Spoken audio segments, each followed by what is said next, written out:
दुख हमारे जीवन का एक हिस्सा है। किसी न किसी मोड़ पर हम सभी को दुख का सामना करना पड़ता है।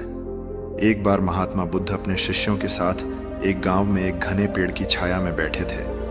आसपास के गांवों से कई लोग महात्मा बुद्ध के पास अपनी मानसिक समस्याओं को लेकर आ रहे थे। महात्मा बुद्ध उनकी सभी मानसिक समस्याओं का समाधान कर देते थे। हर कोई अपनी समस्याओं का समाधान पाकर खुशी खुशी वहां से लौट रहा था। वहां से कुछ दूरी पर एक भिखारी बैठा था।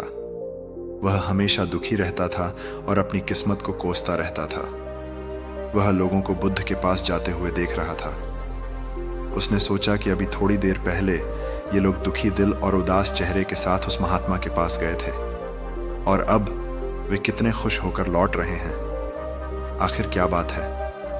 मुझे भी जाना चाहिए और देखना चाहिए कि उस महात्मा ने इन लोगों पर क्या चमत्कार किया है जिससे ये इतने खुश होकर लौट रहे हैं। जब भिखारी करीब गया तो उसने देखा कि यह महात्मा लोगों को उपदेश दे रहे थे और उनके दुखों को दूर कर रहे थे।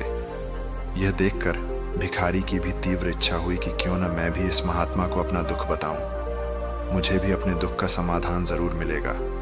फिर क्या था, समाधान पाने की इच्छा से भिखारी महात्मा बुद्ध के सामने पहुंचा और हाथ जोड़कर झुकते हुए बोला, हे महात्मा बुद्ध, मैं भी लोगों की मदद करना चाहता हूँ। मेरी भी लोगों की मदद करने की बड़ी इच्छा है, पर मैं कैसे मदद कर सकता हूँ? मैं बहुत गरीब हूँ। मेरे पास न तो पैसा है और न ही ऐसी कोई चीज़ जिससे मैं किसी की मदद कर सकूँ। मैं चाहकर भी किसी की मदद नहीं कर सकता। भगवान ने मुझे इतना गरीब क्यों बनाया? हे महात्मा, मुझ पर कुछ दया करें।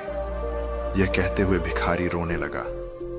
महात्मा बुद्ध ने कहा, तुम बहुत ही अज्ञानी हो, क्योंकि तुम अभी भी इस भ्रम में जी रहे हो कि तुम्हारे पास कुछ नहीं है, जबकि तुम्हारे पास दूसरों को देने के लिए बहुत कुछ है। तुम बिना पैसे और सामान के भी दूसरों की मदद कर सकते हो। तुम्हारे पास जीभ है जिसके द्वारा तुम मीठे वचनों से किसी के दुखी चेहरे पर मुस्कान ला सकते हो। इन शब्दों की शक्ति से तुम किसी के टूटे हुए हौसले को फिर से मजबूत कर सकते हो।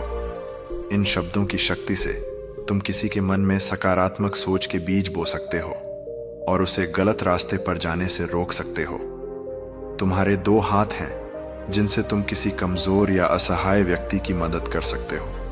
तुम्हारी दो आंखें हैं जो किसी अंधे व्यक्ति को रास्ता दिखा सकती हैं। तुम किसी के लिए प्रार्थना कर सकते हो। तुम किसी की अच्छी सेहत की कामना कर सकते हो, पर अज्ञानता के कारण तुम अभी तक इसे समझ नहीं पाए हो और तुम अब तक इस भ्रम में जीते रहे हो कि तुम्हारे पास मदद करने के लिए कुछ नहीं है।